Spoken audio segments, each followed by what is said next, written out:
Hello student. इस video में हम लोग क्लास 12th का एक इम्पॉर्टेंट चैप्टर अल्टरनेटिंग करंट पढ़ेंगे। तो उसमें सबसे पहला जो टॉपिक है वो फेज़र और फेज़र डायग्राम के बारे में जान लेंगे। उसके बाद अल्टरनेटिंग करंट पर बेस्ड कई सारे अलग अलग सर्किट्स हैं, उन सर्किट्स के बारे में पढ़ेंगे जो बोर्ड एग्ज़ाम के लिए इम्पॉर्टेंट है। तो सबसे पहले समझ लेते हैं फेज़र और उसके बाद उनके डायग्राम। तो फेज़र जो है वो रोटेटिंग वेक्टर होता है जो साइन कर्व के साथ किसी भी वेरिंग क्वांटिटी का रिप्रेजेंटेशन करता है, वो कहलाता है फेज़र। तो इसकी डेफिनेशन लिख सकते हैं, अ रोटेटिंग वेक्टर दैट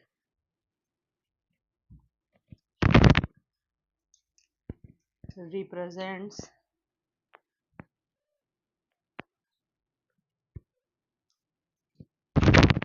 a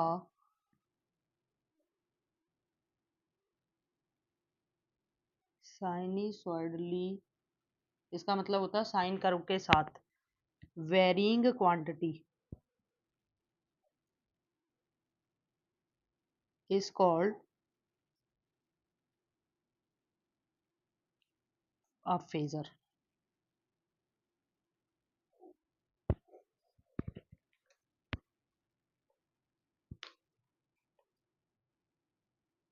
अब इसमें दूसरा समझते हैं फेज़र डायग्राम। तो फेज़र डायग्राम जो है वो अल्टरनेटिंग करंट और वोल्टेज अगर सेम फ्रीक्वेंसी के हैं और वो किसी वेक्टर के साथ रोटेट कर रहे हैं किसी भी प्रॉपर फेज एंगल के साथ, तो जो उनका रिप्रेजेंटेशन एक डायग्राम के द्वारा किया जाएगा वो डायग्राम कहलाता है फेज़र डायग्राम। तो इसको इस तरह से समझ सकते हैं, a diagram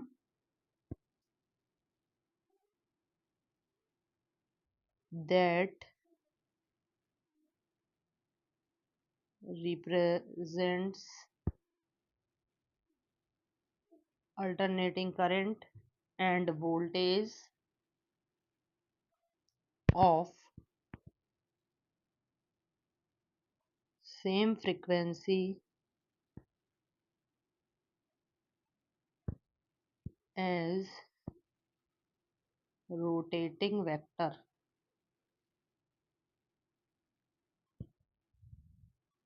with proper phase angle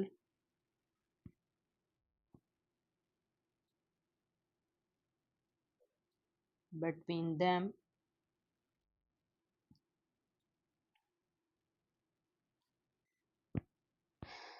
is called a phasor diagram।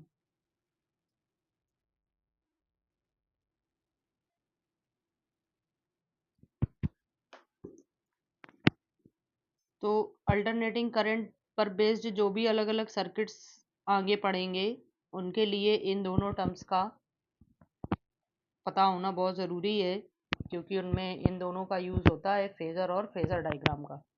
तो अब नेक्स्ट टॉपिक जो है वो होगा डिफरेंट सर्किट्स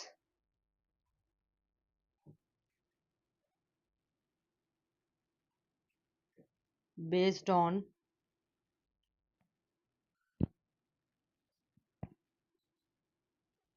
एसी, मतलब अल्टरनेटिंग करंट पर।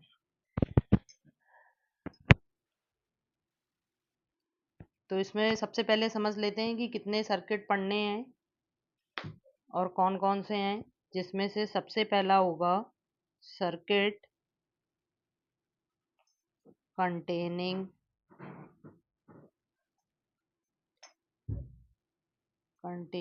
only resistance,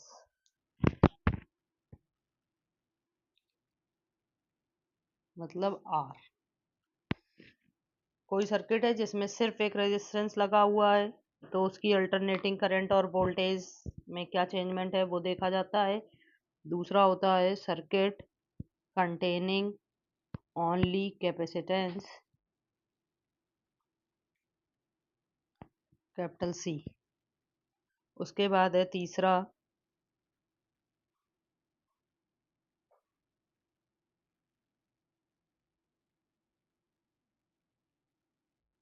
तीसरा होगा इसमें circuit containing only inductance. Inductance मतलब एक कॉइल जिसे एल से रिप्रेजेंट करते हैं।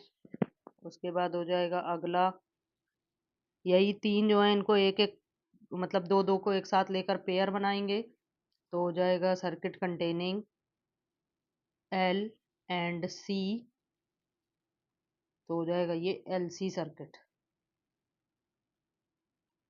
उसके बाद हो जाएगा अगला circuit containing L and R, तो इस सर्किट को कहेंगे एल आर सर्किट। उसके बाद अगला होगा circuit containing C and R, तो ये कहलाएगा सी आर सर्किट।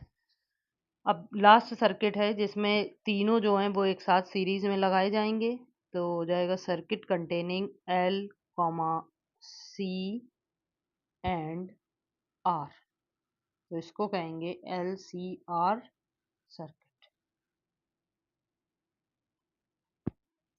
तो ये सर्किट हैं जो एसी पर बेस्ड हैं।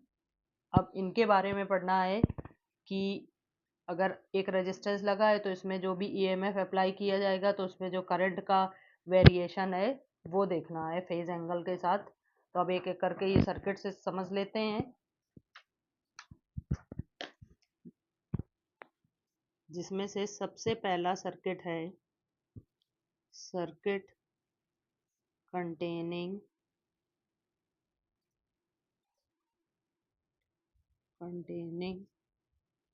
Only resistance, only resistance. एक सर्किट है जिसमें सिर्फ एक रेजिस्टेंस लगा हुआ है, तो इसके लिए सबसे पहले सर्किट डायग्राम बना लेते हैं।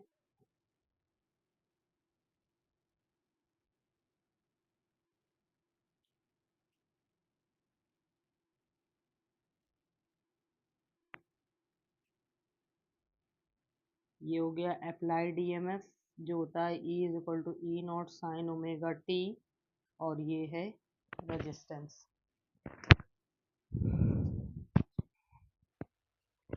तो जो इस सर्किट में अप्लाइड ईएमएफ है, let a source of alternating EMF is, वो है E is equal to E naught sine omega T. इसे डालेंगे इक्वेशन 1। और ये जो सर्किट है क्योंकि इसमें सिर्फ एक रेजिस्टेंस लगा है तो इस सर्किट को प्योरली रेजिस्टिव सर्किट भी कह सकते हैं। अब इस सर्किट में जैसे ये ईएमएफ अप्लाई किया जाएगा और इस रेजिस्टेंस के थ्रू सर्किट में आई करंट फ्लो होने लगेगी, तो ओम्स लॉ से हमें पता होता है E is equal to I R, then from equation 1 we get, equation 1 से क्या मिलेगा, E की जगह अगर रख दिया जाए आई आर तो आ जाएगा i r e naught sine omega t. यहाँ से आई की वैल्यू निकालेंगे तो हो जाएगा e naught upon r sine omega T, और ये ई नॉट अपॉन आर जो है इसे आई नॉट मान लेंगे तो हो जाएगा आई नॉट साइन ओमेगा टी, जहाँ पर आई नॉट इज इक्वल टू है ई नॉट अपॉन आर, और इसे कहते हैं इज द पीक और maximum current.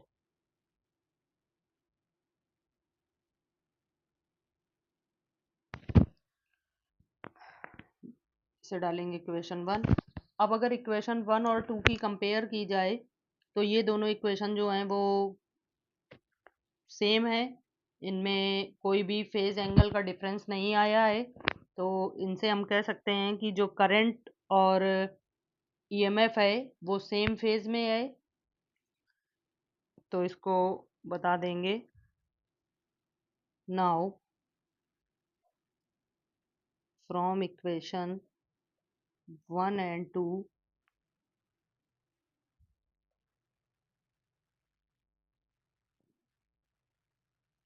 both E and I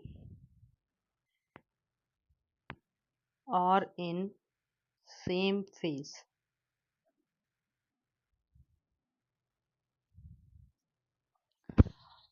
अब ये दोनों अगर सेम फेज में है तो इनके फेजर डायग्राम बना लेंगे और ग्राफ से इसका रिप्रेजेंटेशन कर लेंगे। तो उसके लिए ये बनेगा इसका ग्राफ।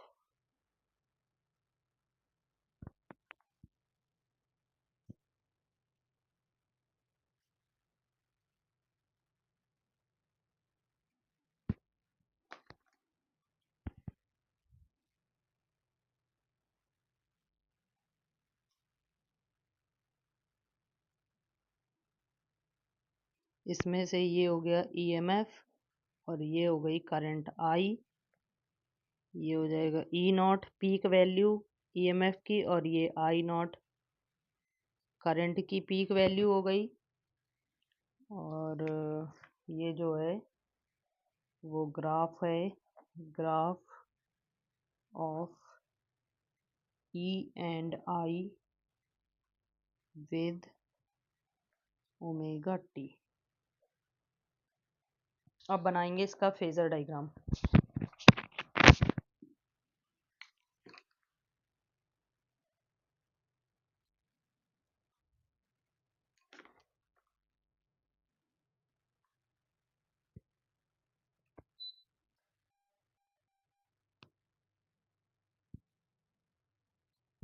फेजर डायग्राम में क्योंकि दोनों सेम फेज में है तो इस तरह से इसका फेजर डायग्राम बन जाएगा।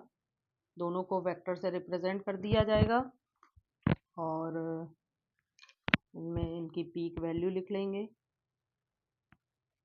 ये हो जाएगा e naught sine omega T का ईएमएफ का, और ये करंट का तो आई नॉट साइन ओमेगा टी। और ओमेगा टी के रिस्पेक्ट में ये ग्राफ जो है वो ड्रॉ किया जाता है। तो ये है इसका फेजर डायग्राम।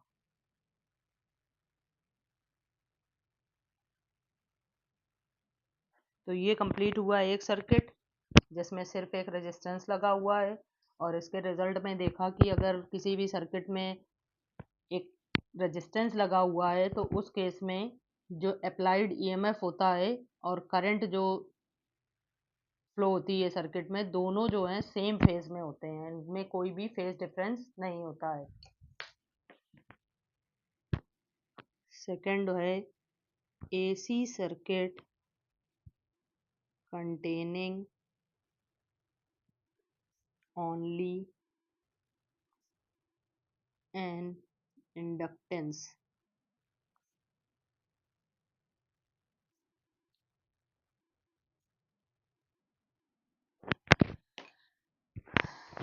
इसका डायग्राम बना लेंगे।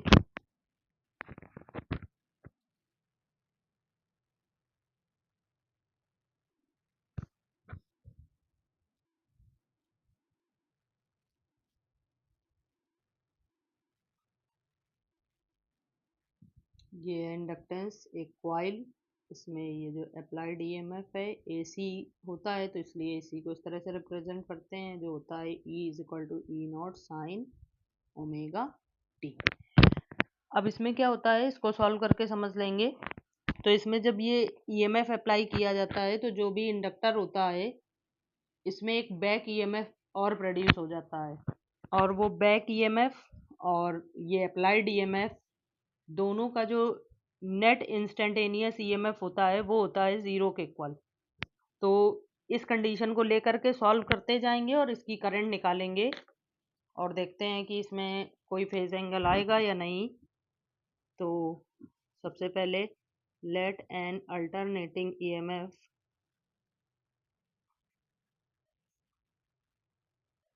इज, अल्टरनेटिंग ईएमएफ जो है वो है E is equal to E naught sine omega T. और सर्किट जो है वो प्योरली इंडक्टिव है, तो इसमें जैसे ही ये ईएमएफ अप्लाई किया जाएगा तो उसमें अल्टरनेटिंग करंट फ्लो होने लगेगी। As the AC flows through an inductor, और किसी भी इंडक्टर में जब अल्टरनेटिंग करंट फ्लो होती है या कोई भी करंट फ्लो होती है तो उस इंडक्टर में एक ईएमएफ प्रोड्यूस हो जाता है, या कह सकते हैं इंड्यूस्ड हो जाता है। बैक ईएमएफ जिसकी वैल्यू होगी -L/di/dt is set up which opposes the applied EMF.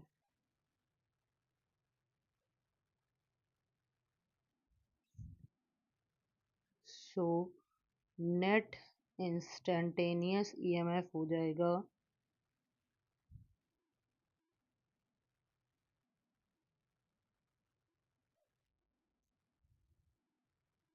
E-L/di/dt,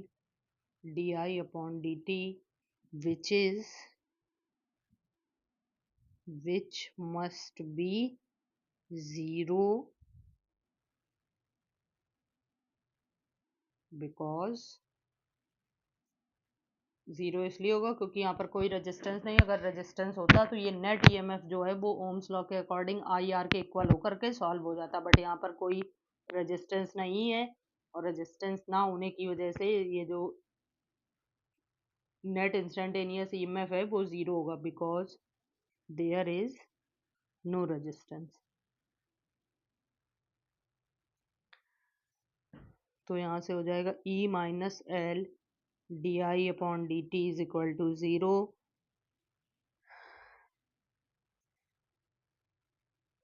अब यहाँ पर E की वैल्यू लिख लेंगे, जो E0 sin omega t minus L/di/dt is equal to 0। इस क्वांटिटी को उधर भेज देंगे तो आ जाएगा E0 sin omega t is equal to L/di/dt। यहाँ से L और dt को इस साइड भेजेंगे तो आ जाएगा di is equal to E0/L sin omega t dt। अब इसको इंटीग्रेट कर लेंगे। ऑन इंटीग्रेटिंग इट, अब जब इसे इंटीग्रेट करेंगे तो यहाँ से करंट मिलेगा, तो हो जाएगा इंटीग्रेशन डी E0/L कांस्टेंट है, इसे बाहर लिख लेंगे तो इंटीग्रेशन में आएगा साइन ओमेगा t dt। ये बचेगा I, और sign omega T D T का इंटीग्रेशन होता है माइनस कॉस ओमेगा टी, तो यहाँ आ जाएगा minus E0/L cos omega T upon में ओमेगा।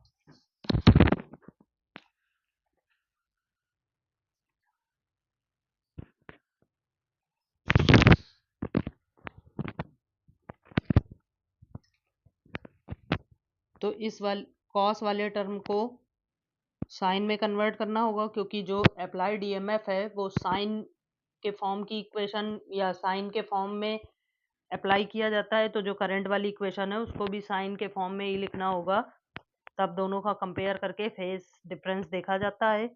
तो उसके लिए यहाँ पर हो जाएगा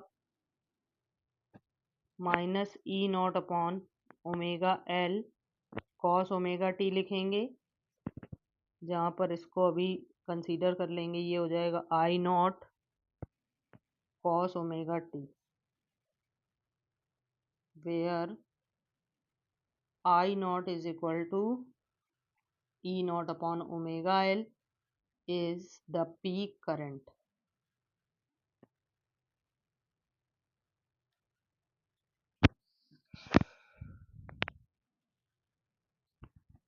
तो ये आ जाएगा I is equal to minus I0, ये आएगा साइन π/2 माइनस ओमेगा टी, और ये हो जाएगा I is equal to I0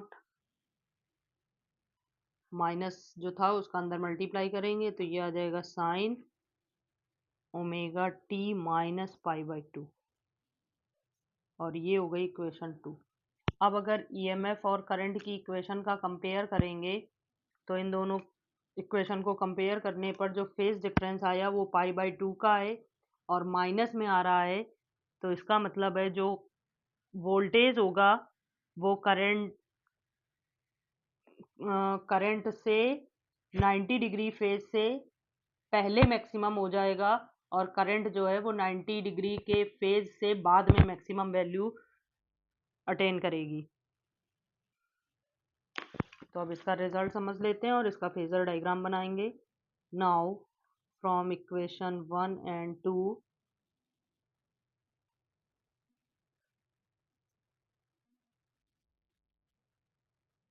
the voltage या ईएमएफ कह सकते हैं, द वोल्टेज और EMF is lead of current in phase by pi by 2 और 90 डिग्री। और इसका उल्टा कह सकते हैं the current lags behind the EMF in phase by 90 और पाई बाई 2। तो अब इसका ग्राफ ड्रॉ कर लेंगे और इसका फेजर डायग्राम।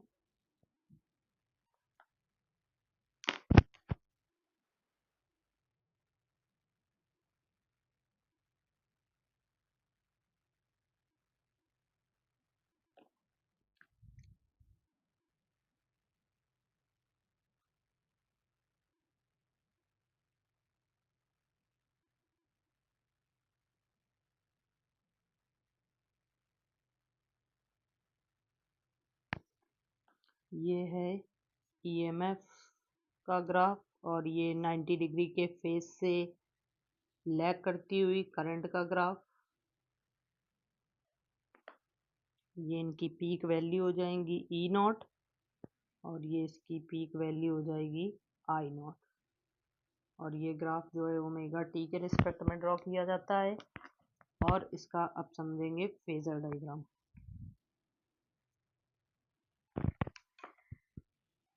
फेजर डायग्राम में ये ईएमएफ ओमेगा टी और इसके रिस्पेक्ट में जो करंट है वो पाई बाई 2 से लैग कर रही है। तो ये जो एंगल होगा वो होगा पाई बाई 2, ये होगी इसकी आई नॉट और ये होगा इसका ई नॉट। और ये भी ओमेगा टी के रिस्पेक्ट में ड्रॉ किया जाता है। तो ये इसका फेजर डायग्राम।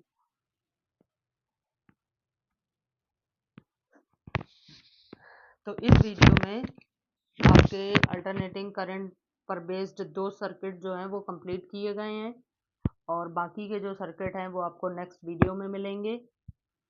और अगर आपको ये टॉपिक समझ में आए हो और अच्छे लगे हो तो आप इस वीडियो को लाइक करें और इस चैनल को सब्सक्राइब करें, शेयर करें। Okay, thank you.